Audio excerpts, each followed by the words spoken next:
itu awalnya selesai dari Suzuki ya. Terus ada rekan-rekan juga yang nge-share ada lowongan nih di Daihatsu. Dulu tuh Daihatsunya bukan Daihatsu yang Indonesia tapi Daihatsu yang di Jepang. Awalnya saya abaikan kan karena pertama saya nggak bisa bahasanya, kedua apalah susah juga rekrutnya, saingannya juga banyak. Nah dari situ saya cobalah, saya coba ikutin, saya coba.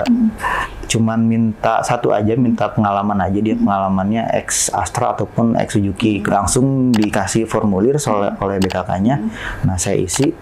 Nah setelah itu saya ikutin rule untuk proses rekrutmen itu, rekrutmennya dari pihak sekolah ke LPK kalau nggak salah. Saya rekrutmen selesai, ada tahap pendidikan juga sebenarnya di sana tuh. Pendidikannya itu selama 5 bulan. 5 bulan. Ya, 4 bulannya itu di Indonesia dan 1 bulannya di Jepang. Halo sahabat BKK Bisa, kembali lagi bersama aku Berliana Dini Prastiani di acara Ngubar, Ngulik Bareng. Kali ini kita kedatangan tamu spesial banget dari salah satu perusahaan yang terbesar di Kerawang, yaitu PT ZTT Cable Indonesia. Di sini kita kedatangan tamu yang mungkin mempunyai jabatan di PT tersebut. Kita langsung saja sambut sama Mas Ivan. Halo Mas Ivan. Iya, halo Teteh. Oke, Mas Ivan. Nah, Mas Ivan. Iya. Aku mau nanya nih, nanti sekiranya sebelumnya aku mau ngucapin banyak terima kasih banget ke Mas Ivan karena udah mau diundang ke acara podcast kita untuk berbagi ilmu mungkin sama seluruh sahabat BKK Bisa. Nah, nantinya aku bakal ngulik sedikit nih tentang kehidupannya Mas Ivan. Kira-kira boleh nggak? Boleh banget. Oke, boleh ya. Sebelumnya juga makasih banget ini udah diundang di sini untuk podcast ya, untuk mengulik tentang kepribadian ataupun tentang pekerjaan sebelumnya, pengalaman pribadi. Oke, mungkin kita bisa langsung mulai sekarang ya Mas Ivan. Boleh. Oke, kita mungkin bakal mulai sedikit nih dari sekarang kesibukannya Mas Ivan ngapain aja nih? Ya, kesibukan sih pasti pertama untuk kerja ya, kerja sama rumah tangga aja sih untuk saat ini. Selebihnya ya mungkin olahraga dan yang lain-lain selain dari situ. Oke, nah berarti kan sekarang Mas Ivan udah kerja, terus juga mungkin banyak ya orang-orang yang tinggal di Kerawang udah tahu nih PT ZTT itu produksinya apa gitu. Nah, kalau boleh tahu ceritain sedikit aja mungkin asal mulanya kenapa sampai Mas Ivan tuh bisa sampai di perusahaan ini. Oh, untuk asal mulanya ya dulu sempet pilot juga setahun setelah kerja dari perusahaan sebelumnya. Terus saya cobalah, kan emang sebelumnya itu saya punya KTP-nya Kerawang, bukan Kerawang ya Bu, Teh. Jadi saya cobalah buat KTP di Kerawang. Setelah itu, setelah keluar emang susah untuk nyari kerja. Tapi ada salah satu lowongan di JTT itu lewat Disnaker, saya cobalah masukin ke sana dengan harapan bisa bergabung. Cuman setelah sekian lama menunggu, akhirnya pas di awal tahun 2019 datanglah panggilan dari JTT. Nah, prosesnya itu kurang lebih 1 bulan untuk proses rekrutmen dari JTT tersebut. Dari tahun 2019 hingga saat ini ya alhamdulillah saya masih bertahan di tempat sekarang di JTT Cable Indonesia. Wah, berarti udah lama ya dari 2019 sampai sekarang, berarti udah berapa tahun tuh Mas? Kurang lebih 4 tahun. 4 tahun. Udah kartap? Alhamdulillah sudah. Udah hartap, udah jadi leader juga ya sekarang ya. Alhamdulillah. Nah, mungkin ada nih kayak keluh kesahnya nih selama jadi leader tuh apa sih yang dirasain, entah itu pas senangnya atau rasa sedihnya gitu. Untuk keluh kesahnya ya mungkin mengontrol rekan-rekan ya yang biasanya dulu dari bawah itu sekarang kan kita ngontrolnya nggak cuma 1 orang. Jadi mengontrol semuanya biar sesuai sama seru dengan perusahaan. Jadi itu sih lebih ke mengatur manage orang-orangnya aja. Karena karakter setiap orang beda-beda. Iya, betul Bang. Jadi kita nyatuin semua karakter biar satu tujuan dengan tujuan yang sama untuk meningkatkan ataupun berkembangnya perusahaan sekarang. Seperti itu. Jadi lebih sulit untuk memonitoring semua karyawannya di bawah ya? Iya. Oke, nah berarti keren ya, udah jadi startup, udah jadi leader. Itu sebelumnya emang langsung leader atau dipromosi dulu nih waktu awal masuk kan 2019 ya, itu tuh ada kontrak selama 2 tahun.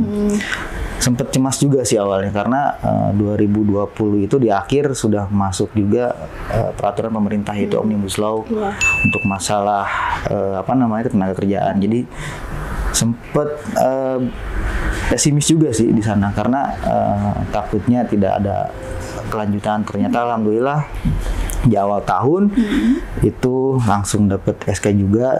Jadi ada proses juga dari pihak manajemen untuk pemasangan SK ini sesuai dengan kebutuhan juga, termasuk angkatan pertama juga sih di sana, angkatan pertama untuk di produksi utamanya. Jadi awal mulai itu dari produksi dulu teh. Jadi kita tuh dari produksi utama, dari pembuatan pertama. Jadi karena kebutuhannya emang nggak ada untuk seniornya, jadi diangkatlah beberapa orang. Dari itu tuh saya ada 7 orang, satu angkatan itu hampir 90% tuh diangkat semua. Wah, keren ya. Alhamdulillah.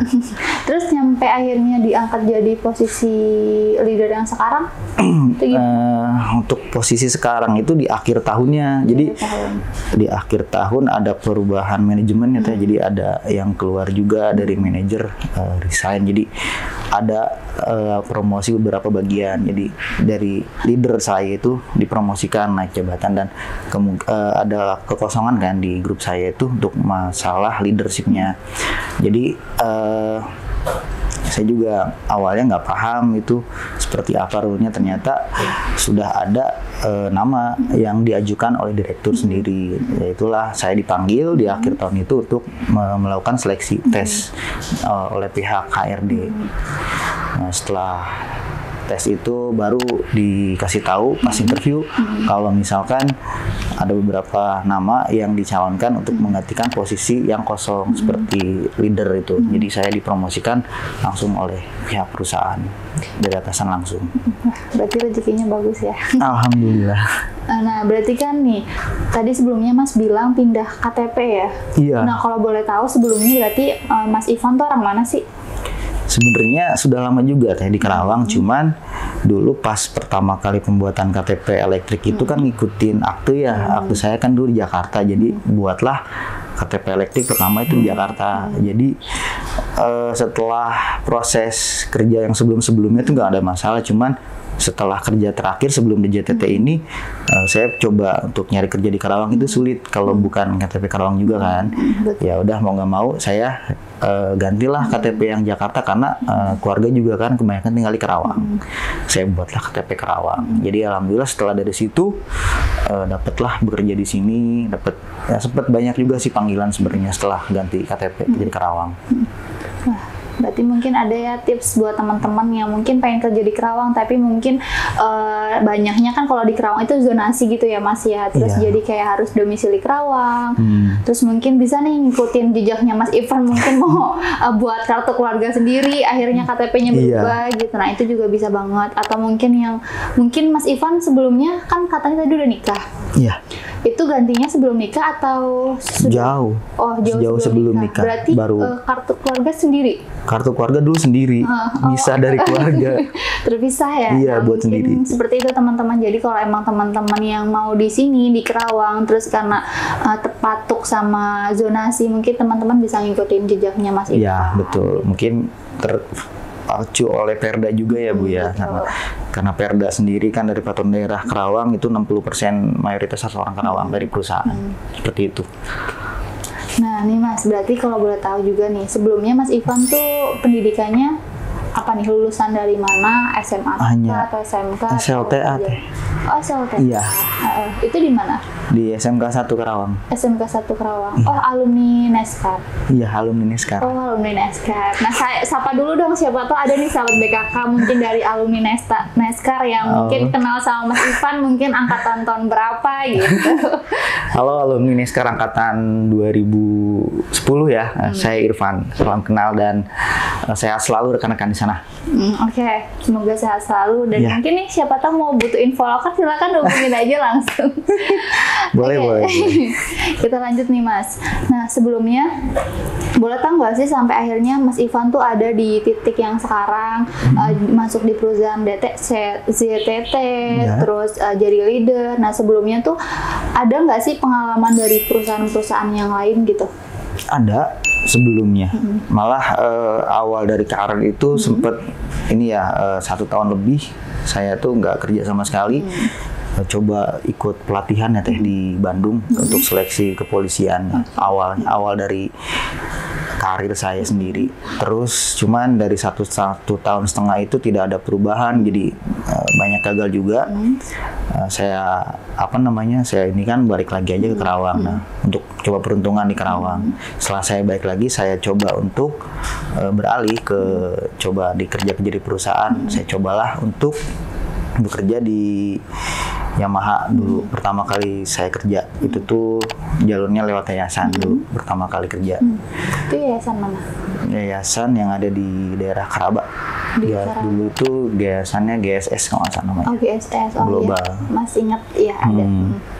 Jadi itu dulu prosesnya datang ke yayasan membawa berkas lamaran, terus tes untuk verifikasi untuk di yayasan itu sendiri. Setelah dinyatakan lolos, langsung bisa join untuk melakukan tes di perusahaan tersebut.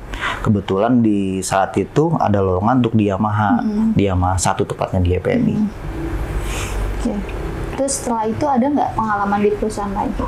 Setelah dari Yamaha ada, jadi saya tuh di Yamaha selama 2 tahun ya. Itu tahun berapa? 2012 sampai 2014. Nah, setelah dari situ saya coba nyari kerja juga lagi di perusahaan-perusahaan lain. Dapatlah, dulu tuh sempat ada tes ya di antara Honda dan Suzuki, cuman karena ada yang lebih cepat prosesnya itu di Suzuki. Nah, masuklah setelah dari Yamaha saya ke Suzuki. Ada range dari Januari sampai April saya baru masuk join ke Suzuki. Range 3 bulan. 3 bulan. 3 bulan. Itu depending atau kok selama itu? Enggak, karena kan pertama dari proses pencarian kerja, terus belum proses rekrutmen juga. Rekrutmen itu 1 bulan prosesnya. Jadi ya cukup nggak lama juga sih teh sebenarnya itu. Termasuk cepat sih menurut saya. Soalnya kan biasanya suka ada yang kayak sebulan itu udah kayak perekrutan, tes segala macam, terus medikal, terus habis itu penempatan gitu kan. Kan dulu sistemnya saya mencari kerja deh. Jadi nggak cuma satu aja, satu lowongan. Jadi beberapa lowongan saya coba masukin, saya coba ikut seleksi, mana yang lebih cepat itu saya ambil. Itu di mana? Itu di Jakarta. Di Jakarta. Baik lagi di Jakarta. Atau? Enggak, kalau di Suzuki dulu langsung di Bekasi kan di pusatnya, di Suzuki Tambun. Jadi saya simpan berkas di sana. Tidak lama tuh ada panggilan di sana buat melakukan tes rangkaian proses rekrutmen. Alhamdulillah itu dalam prosesnya tuh hampir 1 bulan lebih ya baru bisa join. Untuk di yang lain sih kemarin sebelumnya saya coba juga di Honda. Itu prosesnya juga sama, cuman masih panjang teh. Karena di Suzuki sudah masuk proses taken kontrak ya saya ambil yang di Suzuki. Jadi yang tercepat aja nih. Yang tercepat yang saya ambil.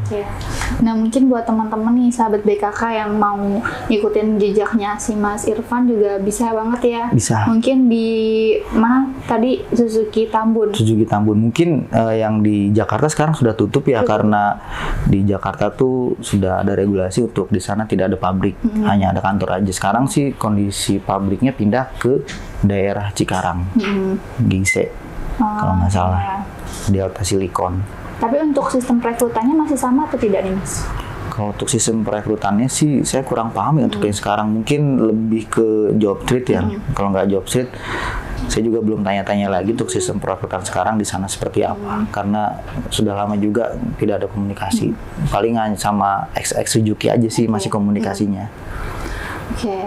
Nah, berarti banyak banget ya pengalamannya. Sekarang udah kerja di ZTT, terus di PT Yamaha juga termasuk perusahaan Bonafit ya Mas. Terus di Suzuki itu juga wah keren sih. Berarti pengalamannya bagus semuanya. Dan iya, sebelumnya aku juga udah baca nih mungkin sedikit CV-nya Mas gitu kan. Ada pengalaman di Jepang. Nah, boleh nggak sih diceritain ke mungkin sahabat BKK bisa gitu? Boleh. Itu awalnya selesai dari Suzuki ya. Sempat pilot juga tuh 2015 sampai 2016 itu susah ya teh nyari kerja. Jadi udah gitu kan Karawang banyak yang nggak bener juga perekrutannya. Jadi saya coba tuh awalnya dari sana. Terus ada rekan-rekan juga yang nge-share ada lowongan nih di Daihatsu. Dulu tuh Daihatsunya bukan Daihatsu yang Indonesia tapi Daihatsu yang di Jepang. Awalnya saya abaikan kan karena pertama saya nggak bisa bahasanya, kedua apalah susah juga rekrutnya, saingannya juga banyak. Saya tetap ikut proses yang jalur yang ini di luar dari normal. Setelah saya ikutin, terus ada lagi masukan dari rekan-rekan saya yang Yamaha, ada lowongan lagi nih Daihatsu. Nah dari situ saya cobalah, saya coba ikutin, saya coba kalau emang rezekinya mungkin dipermudah gitu. Nah, saya cobalah ke BKK, kan dulu emang bukannya lewat BKK ya teh, BKK SMK 1. Dari situ nggak ribet sih, cuman minta satu aja, minta pengalaman aja. Dia pengalamannya ex Astra ataupun ex Suzuki. Kebetulan saya punya pengalaman Suzuki, saya lampirkan paklarin aja di sana. Langsung dikasih formulir oleh BKK-nya. Nah, saya isi. Nah, setelah itu saya ikutin rule untuk proses rekrutmen itu, rekrutmennya dari pihak sekolah ke LPK kalau nggak salah. Berarti lewat BKK Neskar. BKK Neskar. Juga masnya alumni Neskar juga ya? Ya, bisa jadi dari sana. Nah, ini nih Mas, berarti kan udah masuk ke Jepang ya? Iya. Nah, itu berarti masuk di perusahaan Daihatsu. Iya. Daihatsu Jepang. Daihatsu Kyushu Jepang, yang di wilayah Kyushu. Oh iya ya. Karena Daihatsu di sana ada 3 masalah. Daihatsu yang di Kyushu dan di Shiga, yang satu lagi untuk di mungkin di bengkelnya yang satu lagi. Cuman dulu pas angkatan saya itu 3 itu aja sih untuk Daihatsu, 3 tempat, 3 wilayah. Tapi itu dibagi-bagi atau? Dibagi-bagi. Tapi untuk proses rekrutmen dari BKK sendiri itu hanya di Daihatsu Kyushu dan Daihatsu Shiga, hanya 2 tempat. Oh, oke. Nah, boleh tahu nggak nih kira-kira selama Mas di Jepang itu berapa lama sih? Kebetulan dulu pas tahap interview ataupun mensetsu ya, saya ambil programnya yang 1 tahun karena khawatirnya tidak nyaman atau tidak betah di sana, jadi memberatkan daripada saya harus penalti ya saya ambil yang 1 tahun aja gitu. Jadi pas mensetsu alhamdulillah keterimanya yang program yang 1 tahun aja di sana. Oke, nah berarti kan yang 1 tahun di Jepang ya? Ya. Dan Masnya tadi bilang kalau bahasa Jepang juga masih kurang gitu. Nah itu gimana nih sampai akhirnya kok bisa ke Jepang gitu? Terus gimana sih minta izin ke orang tua? Mungkin banyak yang kayak, ya aku pengen kerja di luar negeri tapi orang tua aku nggak ngizinin gitu. Nah kok bisa akhirnya Mas tuh bisa dapat restu orang tua untuk akhirnya terbang ke Jepang gitu? Ya mudah, susah-susah juga sih, susah-susah gampang untuk dapat restu. Pertama dari kitanya sendiri meyakinkan orang tua kalau kita bakal baik-baik aja di sana, karena kita juga niatnya di sana buat belajar, buat nambah wawasan dan ilmu juga. Insya Allah sih yang terpenting kita minta yang baik-baik aja dari orang tua, yang penting sama sehat-sehat aja di sana, sama niat kita bener-bener serius untuk ke sana gitu. Jadi begitu saya minta izin, alhamdulillah juga orang tua tidak melarang juga ya. Yang penting saya juga bisa jaga diri di sana. Terus setelah proses rekrutmen selesai, ada tahap pendidikan juga teh sebenarnya di sana tuh. Pendidikannya itu selama 5 bulan. 5 bulan. Ya, 4 bulannya itu di Indonesia dan 1 bulannya di Jepang. Oh berarti selama 5 bulan itu 4 bulan di sini nih untuk pelatihan bahasa. Ya, pelatihannya itu nggak cuma bahasa sih. Kita diajarin mandiri. Terus yang pertama pasti bahasa, terus huruf-hurufnya, terus mandiri, budayanya, kultur di sana seperti apa. Terus ya lebih ke kekompakan kita aja sih, karena di sana kan kita nggak mungkin, ada juga yang sendiri, ada juga yang rame-rame, juga ada beberapa orang yang bareng. Jadi kerjasama sih, sama lebih rukun aja, sama lebih menjaga image Indonesia aja di sana. Jadi jangan sampai kita bikin malu nyampe ya, benar. Gitu. Betul sekali. Keren ya, tapi udah nyampe Jepang. Berarti udah hafal nih sekarang bahasa Jepang. Masih ada nggak sih kayak yang diingat gitu? Ya, Atau mungkin masih kesehariannya pakai bahasa Jepang, kan sekarang secara leader di Jakarta juga gitu. Kebetulan sih tempat kerja sekarang bukan perusahaan Jepang deh. Sekarang itu perusahaan Cina. Oke. Jadi masih ada sih beberapa yang masih inget. Ya mungkin kayak seperti perkenalan saja masih inget. Kalau yang kosakata yang lebih seperti di pendidikan sebelumnya itu ya mungkin banyak yang lupa juga. Karena jarang digunakan pun kalau misalkan ada rekan-rekan yang dari sana, teman-teman kerja sebelumnya itu ngejapri baru bisa. Seperti itu. Kayak banyak lah perubahan-perubahan kata yang masih sudah lupa malah. Oke, nah boleh nggak nih Mas? Berarti kan bisa perkenalan ya. Aku mau nih denger Masnya memperkenalkan diri menggunakan bahasa Jepang. Mungkin biar bisa dilihat oleh para sahabat BKK semua. Boleh, yang simple aja ya mungkin. Silakan. Oke. Minasan, konnichiwa. Hajimemashite. Watashi no namae wa Ivan desu. Kosambi ni kara kimashita. Yoroshiku onegaishimasu. Oke, keren. Aku nggak tahu Simple artinya aja. tapi. Artinya itu kalau Jiko Shokai Hajimas itu perkenalan pertama kali. Terus untuk nama saya Irfan. Terus Kosambi itu saya datang dari Kosambi, asal dari Kosambi. Terus untuk yang terakhir ya salam berkenalan. Seperti itu sih, untuk simpelnya. Oke, keren juga. Nah, mungkin nih buat sahabat BKK yang mungkin lagi cari kerja atau mungkin lagi ngerasa capek, kayak Mas Ivan juga kan nggak mungkin ya tiba-tiba langsung jadi leader gitu kan. Betul Pasti sekali.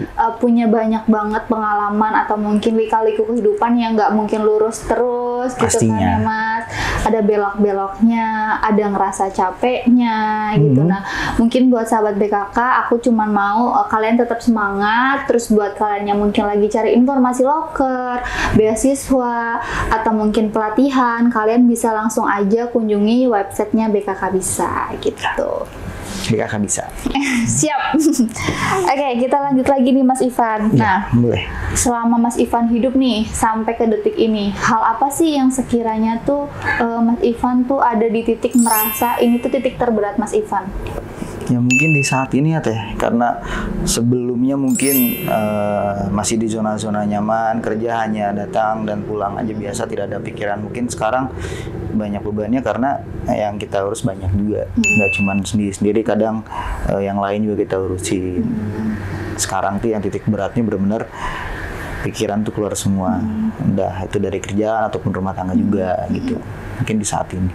Oh, berarti yang terberatnya justru saat ini. Sekarang gitu. Iya. Tapi ada nggak sih hal yang mungkin buat Mas Ivan akhirnya, misalkan lagi capek nih saat ini, terus kayak Mas Ivan tetap motivasi lagi nih untuk, oh aku harus bangkit, aku harus bisa nih untuk melanjutkan hidup aku gitu. Mungkin pas lagi di Jepang ya Teh, karena 3 bulan di Jepang itu rasanya berat banget, pengen pulang malahan. Pertama yang susah itu kita adaptasi dari cuaca, karena cuaca di Indo dan di sana beda jauh.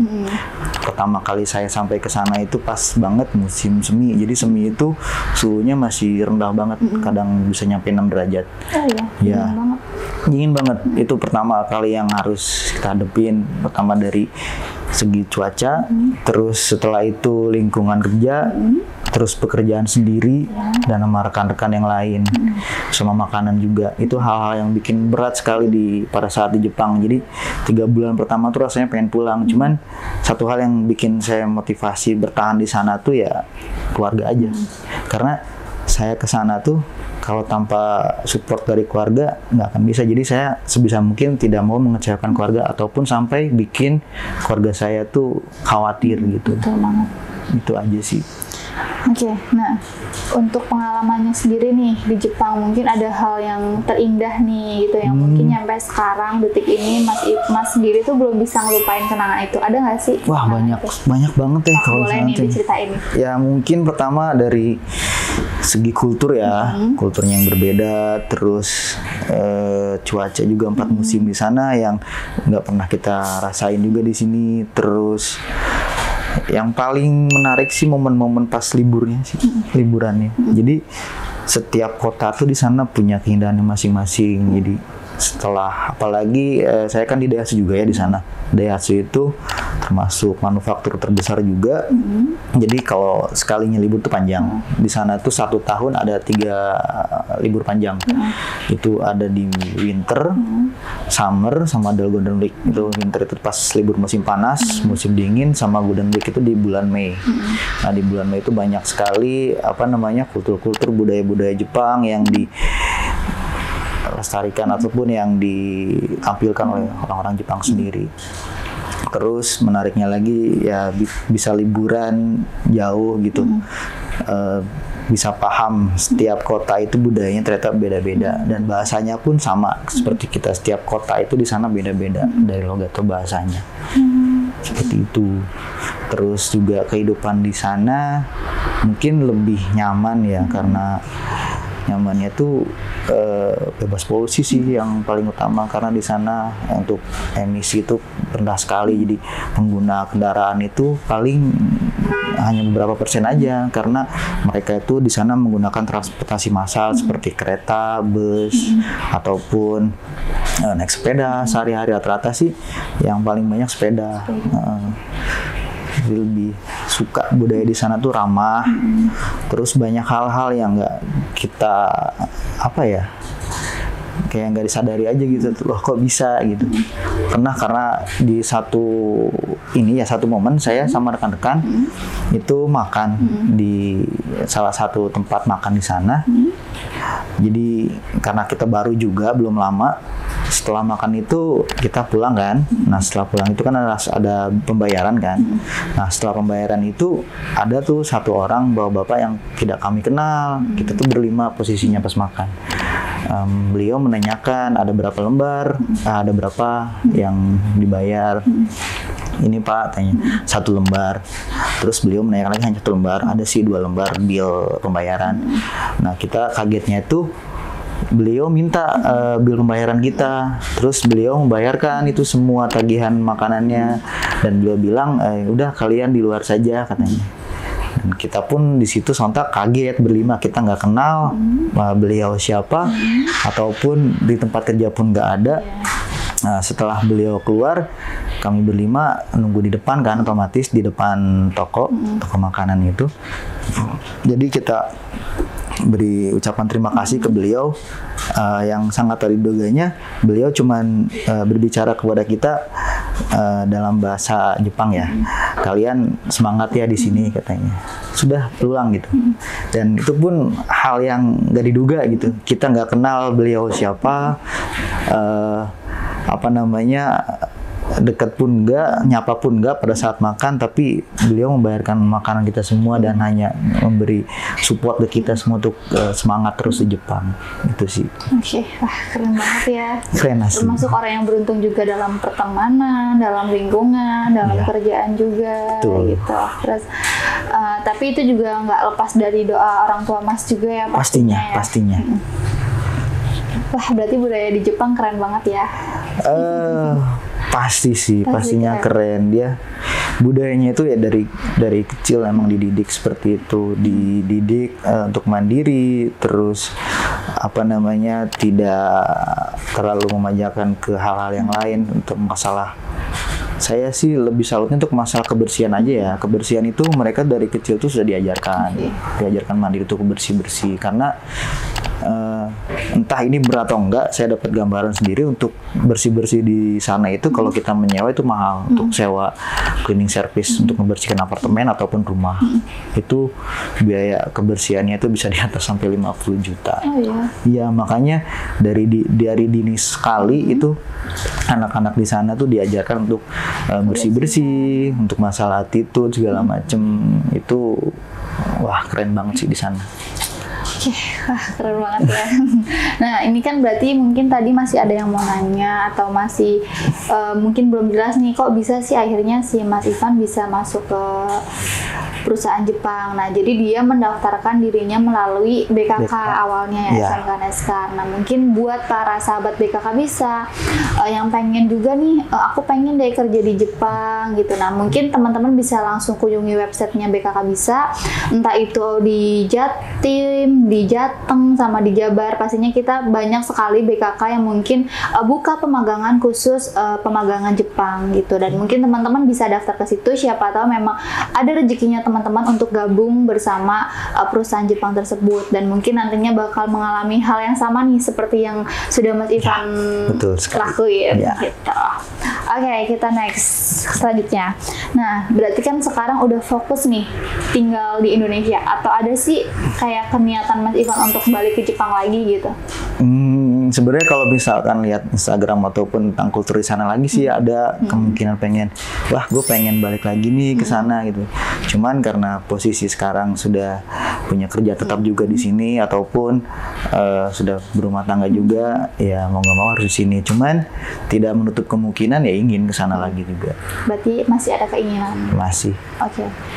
Nah, berarti kan Mas Ivan berarti di sini sudah kerja juga. Kalaupun emang ada keinginan ke sana ya, semoga sampai ke sana juga. Amin. Amin. Terus nih, kalau boleh tahu juga nih Mas, selama Mas di Indonesia, ada nggak sih hal yang mungkin Mas Ivan tuh merasa kayak hidupnya tuh monoton gitu?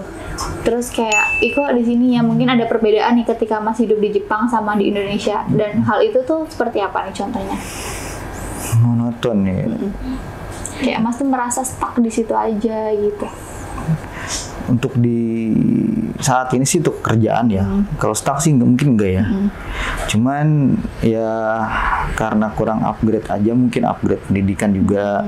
Makanya saya juga nyarankan buat rekan-rekan ataupun yang Gen Z sekarang, itu saya sarankan untuk lanjutkan pendidikan sampai tahap D3 ataupun S1, karena persaingan di Indonesia untuk dunia pekerjaan sendiri sekarang sangat sulit. Jadi minimal kalau rekan-rekan tidak punya skill ataupun basic yang lebih, minimal punya pendidikan yang layak, yang tinggi. Itu salah satu untuk daya saing kita di Indonesia saat ini. Kalaupun enggak ya rekan-rekan bisa mengikuti jejak saya gitu untuk bercoba peruntungan untuk kerja di luar, karena banyak kok LPK yang notabene legal untuk melakukan perekrutan kerja di luar seperti itu. Untuk monoton sendiri sih untuk saat ini sepertinya enggak ada ya. Karena sistem kerja sekarang tetap lebih kontinu, jadi kita upgrade terus. Untuk mungkin yang sebelum-sebelumnya iya. Berarti sebelumnya pernah nih kayak ngerasa stuck di situ? Iya, gitu. Stuck di situ aja mungkin karena ya semua sistemnya udah terus sendiri, untuk upgrade-nya pun juga susah. Untuk sekarang sih sepertinya enggak. Nah, untuk Mas Ivan sendiri nih, kan tadi nyuruh ya untuk mereka untuk melanjutkan pendidikan yang lebih tinggi lagi. Nah, untuk Masnya sendiri ada nggak sih keinginan untuk melanjutkan atau ke jenjang yang lebih tinggi lagi gitu? Sebenarnya dari dulu juga sempat ditawarin sih sama orang tua dan keluarga mau lanjut atau enggak. Cuman saya dulu tuh tetap berpikir saya hanya bisa coba kerja dulu aja. Saya juga sebenarnya dari ini sih Teh, pada saat saya ikut seleksi kepolisian situ, saya mengeluarkan biaya banyak juga kan dulu dari keluarga. Jadi saya tuh masih berpikir di sana saya nggak mau membebani ke keluarga kembali. Jadi saya pengen ya kerja aja gitu dengan kemampuan saya sendiri tanpa harus merepotkan ataupun menyusahkan keluarga lagi gitu. Seperti itu. Jadi sampai saat ini pun kenapa sebelum saya kerja di sini pun sempat ditawarin mau kuliah atau enggak, saya tetap bilang tidak karena tidak mau merepotkan keluarga lagi. Seperti itu. Tapi dibilang menyesal, pasti menyesal sih. Kenapa nggak kuliah? Karena upgrade itu penting, pendidikan itu penting. Karena di beberapa momen juga saya stuck, tidak bisa level up karena terhambat oleh pendidikan. Karena pendidikan saya masih di bawah. Makanya selain dari saya ingin rekan-rekan semua itu bisa upgrade pendidikannya. Wah. Seperti itu. Wah, keren banget caranya. Berarti kita lanjut nih. Mungkin Mas Ivan sendiri punya motivasi nih buat penonton nih. apa yang mau Mas Ivan sampaikan nih? Mungkin banyak nih adik-adik di bawah Mas Ivan yang mungkin merasakan lagi capek-capeknya nih cari kerja, mungkin ikut job fair sana sini tapi kok belum kerja. Nah, apa sih Kak motivasi yang akan Mas Ivan kasih ke mereka? Oke, pertama mungkin perusahaan di Indonesia, terlebih di Karawang ini kan banyak. Jadi rekan-rekan itu semua intinya jangan pernah menyerah untuk mencari kerja. Karena kalau kita menyerah di satu titik itu sama aja kayak kita tidak bekerja apa-apa gitu. Jangankan setelah kalian rekan-rekan semua mencari kerja, sedang bekerja pun semuanya pasti lelah. Jadi semaksimal mungkin pada saat rekan-rekan capek sedang mencari, ingatlah apa motivasi rekan-rekan sendiri untuk kerja. Mungkin semua setiap orang masing-masing beda ya. Kerja untuk apa? Jadi motivasinya tuh untuk apa masing-masing beda-beda. Jadi sih lebih ke terus semangat aja, karena rezeki itu kita nggak ada yang tahu. Entah itu di sini ataupun di luar, entah itu hari ini ataupun besok. Jadi jangan pernah mengeluh untuk berusaha. Terus sama satu juga sih paling minta ridho dari orang tua. Kalau kemanapun rekan-rekan ataupun adik-adik yang sekarang untuk melamar kerja, sebelum kerja minimal minta izin lah ke orang tua terlebih dahulu untuk dipermudah jalannya. Seperti itu yang paling penting sih ya, paling karena percuma ketika kita melakukan mungkin banyak usaha tapi kita nggak pernah bisa mendapatkan ridho orang tua gitu, karena Betul nantinya sekali. hasilnya juga akan zero. Betul sekali. Oke teman-teman, mungkin ini udah cukup panjang juga ya, tapi ada satu hal lagi yang mau aku tanya ini tentang boleh. tadi yang Mas bilang kalau Mas tuh ingin melanjutkan pendidikan kepolisian. Oh iya. Nah itu di tahun berapa dan apa yang akhirnya kok itu gagal, terus nggak ada apa keinginan Mas untuk mengikuti tes lagi gitu? Biasanya kan ada kesempatan kan untuk mengikuti tes lagi di tahun berikutnya gitu. Itu di 2010 ya, pas 2010. Setelah tidak lama saya lulus itu langsung ke Bandung ikut pertama bukan pendidikan sih, latihan di sana di asrama Brimob. Terus beberapa dari rekan-rekan juga dapat kenalan dari beberapa daerah ikut join. Terus kita bareng-bareng ikut seleksi, beberapa juga gagal tes di sana. Mungkin satu hal yang bikin saya udah dropnya karena sudah cukup banyak juga biaya yang keluar selama 1 tahun lebih, karena di sana kan kita hidup sendiri. Terus sedangkan masukan dari keluarga juga kan banyak. Jadi saya tidak mau membebankan keluarga lagi. Saya bilang cukup lah sampai di sini. Mungkin di sini bukan rezekinya. Mungkin suatu saat kalau emang rezekinya pasti dapat gitu. Makanya saya dari situ ambil keputusan untuk balik lagi ke Karawang untuk mencoba peruntungan di dunia perusahaan. Seperti itu. Oke, cukup jelas sih. Berarti karena salah satu alasannya utamanya keluarga ya, karena nggak mau merepotkan juga, karena biayanya juga itu nggak murah. Benar gitu. sekali. Terus intinya Mas pengen hidup mungkin jauh lebih mandiri lagi, bisa bermanfaat juga untuk orang tua. Akhirnya memutuskan untuk hijrah ke Karawang dan kerja di Karawang. Betul sekali. Oke, nah kalau misalkan aku mau nanya nih, hobinya Mas sendiri itu apa sih? Hobi? Kalau untuk saat ini sih badminton, futsal juga, kadang juga ada basket. Berarti bisa semua? Badminton, basket, bisa bola? Semua. Oke. Enggak sih, kalau bola enggak sih sepertinya. Bola enggak? Hanya di futsal aja. Di futsal aja. Oke. Kalau berenang? Kalau berenang ya bisa. Bisa, tapi bukan hobi. Bukan hobi dan bukan ahlinya, jagonya juga buat berenang. Hanya bisa aja. Oke teman-teman, mungkin kita udah bicara banyak banget ya sama Mas Ivan. Aku mau ngucapin banyak sekali karena mungkin banyak banget nih pertanyaan yang tadi aku bilangnya sedikit tapi ternyata merembet-merembet ke sana ke sini gitu. Oke, mungkin kita bisa tutup acara podcast kali ini. Mungkin kita bisa tutup bareng-bareng. Nah, buat teman-teman mungkin yang nonton ini, jangan lupa untuk subscribe YouTube channel kami. Jangan lupa untuk like dan komen ya. Mungkin kita tutup bareng aja ya Mas. Oke. Assalamualaikum warahmatullahi wabarakatuh. Bye.